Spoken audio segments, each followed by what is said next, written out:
Assalamualaikum warahmatullahi wabarakatuh. Perkenalkan, saya Ilyas dari Prodi Manajemen semester 6. Saya akan mereview mengenai buku teori dan praktik pengambilan keputusan yang ditulis oleh dosen saya bernama Dr. Andes Hamdani SE MMMAK. Di sini saya akan membahas bagian bab 11, yaitu pengambilan keputusan dan analisis rasio keuangan. Di sini ada laporan keuangan. Laporan keuangan merupakan hasil akhir dari proses akuntansi yang digunakan sebagai dasar pengambilan keputusan bagi penggunanya. Laporan keuangan memberikan informasi tentang aktivitas operasional perusahaan dan posisi keuangan baik kepada pemilik, manajemen, maupun pihak luar yang berkepentingan. Laporan keuangan atau financial statements terdiri dari laporan laba rugi, income statement, laporan neraca atau balance sheet, laporan saldo, laba, statement of retained earnings, laporan arus kas, statement of cash flow, dan catatan atas laporan keuangan. Nah, di sini ada laporan laba rugi atau income statement. Laporan laba rugi adalah laporan yang memuat informasi mengenai pendapatan-pendapatan atau revenue dan biaya-biaya atau expense perusahaan selama periode tertentu. Laporan neraca atau balance sheet. Laporan neraca memuat informasi tentang keadaan aktiva atau aset, utang atau liabilities, dan modal sendiri atau owner equity perusahaan pada saat tertentu. Selanjutnya yaitu laporan saldo laba, yaitu memuat informasi tentang laba yang dihasilkan dan akan dibagikan sebagai dividen atau laba yang ditahan selama periode tertentu. Lanjut ada laporan arus kas atau statement of cash flow, memuat informasi tentang kegiatan operasi, investasi, dan pendanaan perusahaan terhadap arus kas selama satu periode tertentu. Masing-masing aktivitas akan menggambarkan arus kas masuk, sumber, dan arus kas keluar atau penggunaan. Di sini ada sumber dana terbagi menjadi dua. Yang pertama itu setiap kenaikan dalam perkiraan utang atau modal sendiri seperti pinjaman dari bank. Yang kedua yaitu setiap penurunan dalam perkiraan aktiva seperti penjualan aktiva tetap. Penggunaan dana juga ada dua, yaitu setiap penurunan dalam perkiraan utang atau modal sendiri seperti pelunasan pinjaman. Yang kedua yaitu setiap kenaikan dalam perkiraan aktiva seperti membeli aktiva tetap. Selanjutnya yaitu catatan atas laporan keuangan, di mana bagian integral dari laporan keuangan yang akan dipisahkan. Catatan atas laporan keuangan sebagai informasi tambahan yang disajikan dalam laporan keuangan dan informasi pos-pos yang tidak memenuhi kriteria pengakuan dalam laporan keuangan. Lanjut di sini ada B, yaitu analisis rasio keuangan. Rasio keuangan adalah perbandingan unsur-unsur dari laporan keuangan. Pihak-pihak yang berkepentingan dengan analisis laporan keuangan adalah manajer, analisis kredit, dan analisis sekuritas.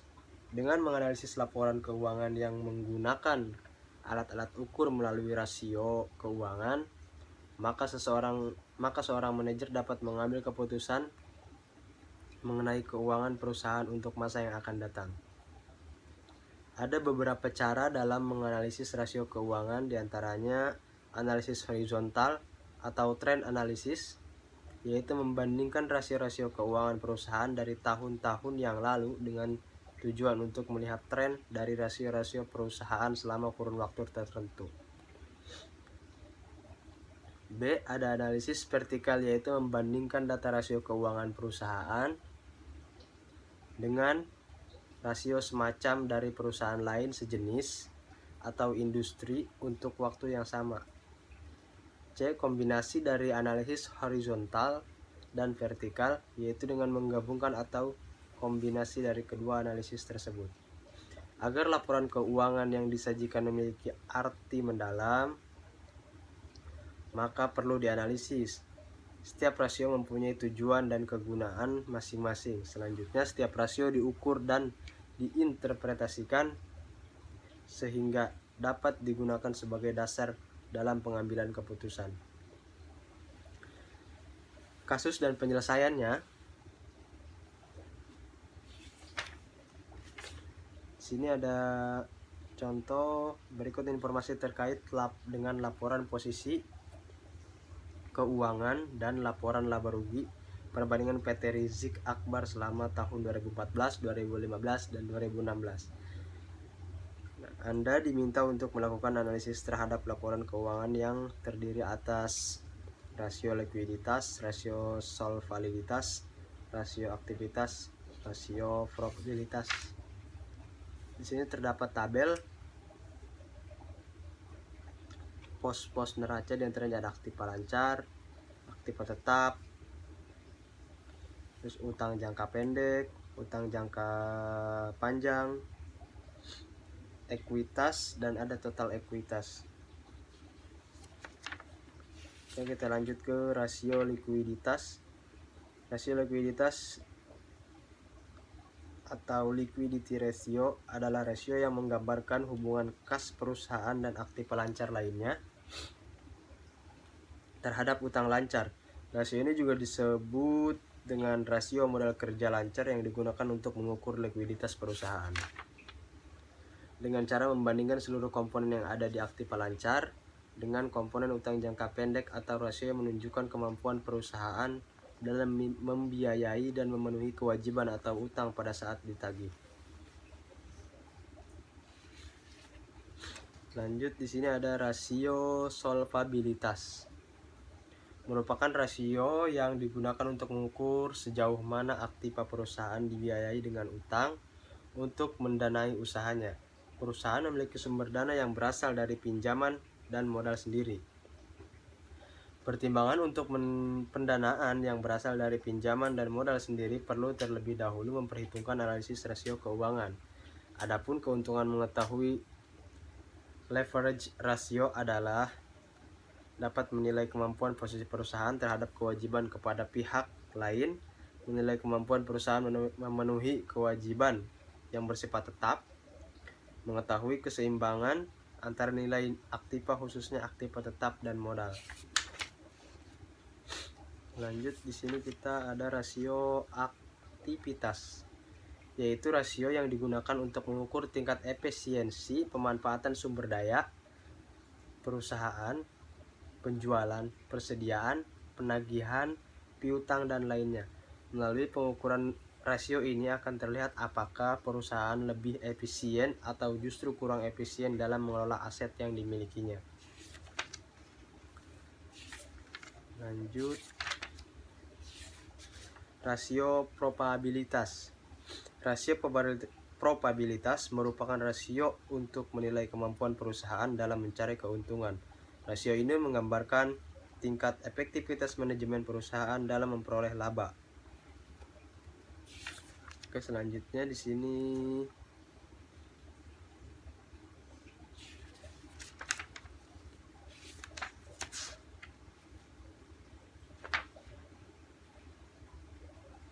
bab 12, yaitu kasus dalam pengambilan keputusan.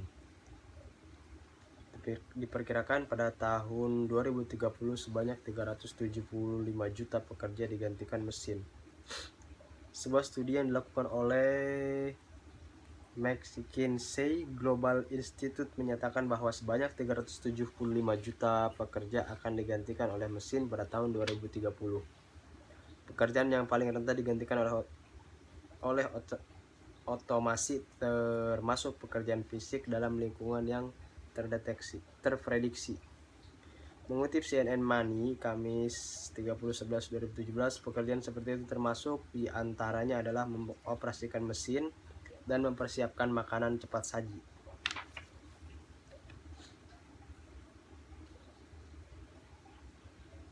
Agar tak digantikan mesin, para pekerja harus diberikan pelatihan ulang pada bidang yang berbeda. Namun, pemerintah dan korporasi juga dipandang harus memastikan transisi yang mulus.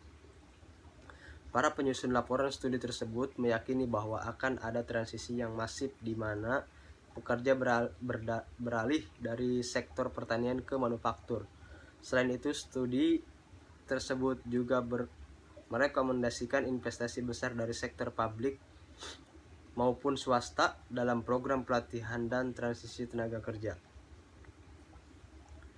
Meskipun demikian, studi tersebut juga meyakini bahwa pekerja yang mengembangkan keahlian baru dapat memperoleh pekerjaan baru pula. Artinya, tidak semua pekerjaan akan digantikan oleh mesin. Ya, pekerjaan akan diotomatiskan, namun masih akan ada pekerjaan untuk orang-orang di banyak area. Laporan studi tersebut juga tidak mengekspektasikan bahwa mesin akan menggantikan pekerjaan yang memerlukan pengorganisasian orang, interaksi sosial, atau pekerja yang memerlukan keahlian. Tukang kebun, tukang ledeng, perawat anak, dan manula merupakan beberapa pekerjaan yang tidak menghadapi risiko besar terkait otomatis. Mungkin itu saja yang bisa saya sampaikan. Kurang lebihnya saya mohon maaf. Assalamualaikum warahmatullahi wabarakatuh.